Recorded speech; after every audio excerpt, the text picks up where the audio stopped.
दोस्तों नमस्कार। मैं कुमार गौरव पुनः आप लोगों के बीच। इसके पहले के वीडियो में मैंने बताया था निराशा पे चर्चा करी थी, पुनः उसको आगे बढ़ाऊंगा।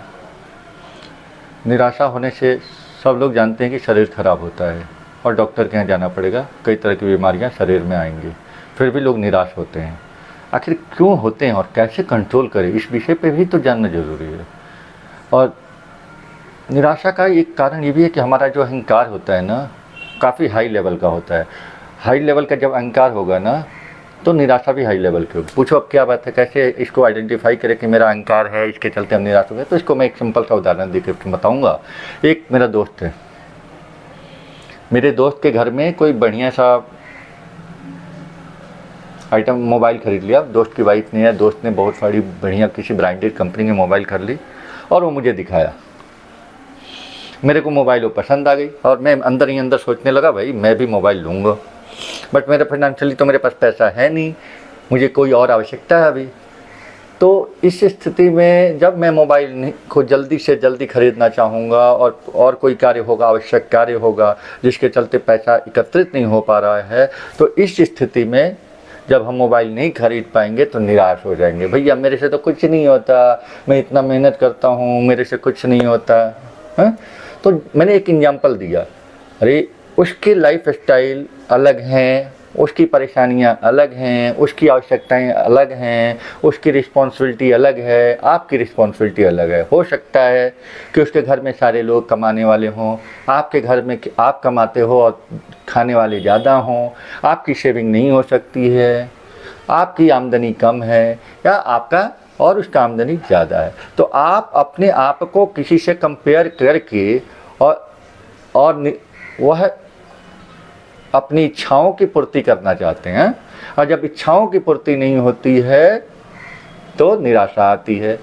आप किसी के देखा देखी जो काम करते हैं वह आपकी इच्छा नहीं है, यह आपका अहंकार कराता है। भाई साहब देखा देखी अगर करोगे तो कुछ भी संभव नहीं है इस दुनिया में। आप अपने दिमाग से सोचो, आपकी क्या आवश्यकता है उसके ऊपर ध्यान दो। दूसरे की घर में क्या हो रहा है, या दूसरे दोस्त ने या दूसरे मेरे रिश्तेदार ने किया, दूसरे मेरे पड़ोसी ने क्या खरीदा और कितना आगे बढ़ गए, उससे हमें अपने आप को कंपेयर करने के बजाय उनकी खुशी में सम्मिलित होकर उनके साथ खुशी मनाने की ज़रूरत है। जब हम खुशी मनाएंगे तो हमारे अंदर भी प्रसन्नता आएगी और लगेगा कि मेरे अपने लिए हुआ है, ये मेरा अपना है।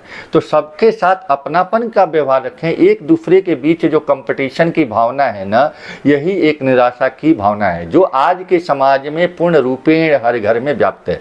ठीक है, मैं बोलता हूँ कंपटीशन आवश्यक है, आज के युग में कंपटीशन आवश्यक है। जब तक चाह नहीं होगी कोई चीज़ नहीं मिलेगा, लेकिन हेल्दी कंपटीशन करिए। आप कंपटीशन वैसा चीज़ों से मत करिए। अगर एक व्यक्ति समाज के लिए, देश के लिए बहुत कुछ कर रहा है तो वो कंपटीशन अच्छा है। अगर किसी बच्चे का पढ़ने में कमज़ोर है, वो बच्चा दूसरे बच्चे को देख के कंपटीशन कर रहा है, तो वह देश के लिए और आपके लिए और समाज के लिए अच्छा है, न कि किसी जो क्या बोलते हैं सांसारिक वस्तुओं के लिए, अपनी इच्छाओं की पूर्ति के लिए एक दूसरे में कंपटीशन का वातावरण पैदा करना और उस इच्छा और उस वस्तु की प्राप्ति न होने पे निराश हो जाना और मन को कुंठित कर लेना और उसके बाद फिर धीरे धीरे डिप्रेशन में चले जाना, बीमार हो जाना, फिर फाइनली रिजल्ट निगेटिविटी पूरे शरीर में और पूरा परिवार में निगेटिविटी। फिर जाओगे किसी अपने धर्मगुरु के पास, जिस धर्म के हो कि मैं परेशान हूँ, उसके बाद से डॉक्टर के पास जाओगे और वहाँ भी पैसे खर्चा करोगे और परेशानी बढ़नी शुरू। तो भैया समझिए बात को, हर चीज़ के पीछे लॉजिक होता है। अगर आज हम परेशान हैं तो अपने कारण से परेशान हैं, न कि किसी दूसरे व्यक्ति के चलते हम परेशान हैं।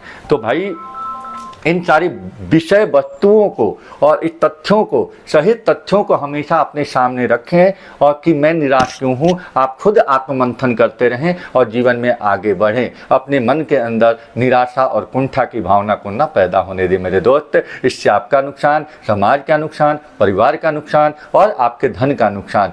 तो प्लीज़ इसी के साथ मैं अपनी वाणी को विराम दूंगा। बहुत समय हो गया, 4.5 मिनट के आसपास हो गया। आप लोग सुनेंगे नहीं सुनेंगे आपके ऊपर है। मैंने अपनी बात रख दी, लेकिन मैंने देखा है कि मेरे बहुत सारे दर्शक मेरी पूरी वीडियो को अंत तक देखते हैं, तो इसके लिए मैं बहुत बहुत धन्यवाद उनका करता हूँ और नमन करता हूँ। और सबको पुनः मिलूँगा, सबसे वादा करता हूँ पुनः ही इस विषय पे या किसी और ज़रूरत की, बस जो ज़रूरत के हिसाब से आवश्यक लगेगा उस विषय पर चर्चा के लिए पुनः मिलूँगा। धन्यवाद।